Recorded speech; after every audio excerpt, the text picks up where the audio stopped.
बघा 3 वेळा करायचा प्रकार हा.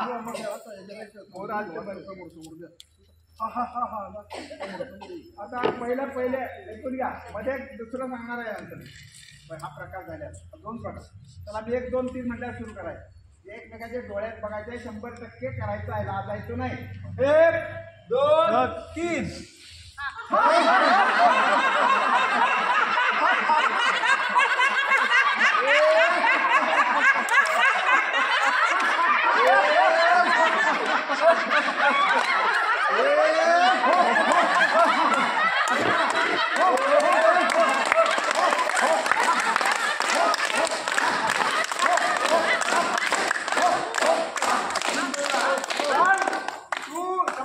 फक्त 50% झाले. आता माझं लक्ष प्रत्येकाला 1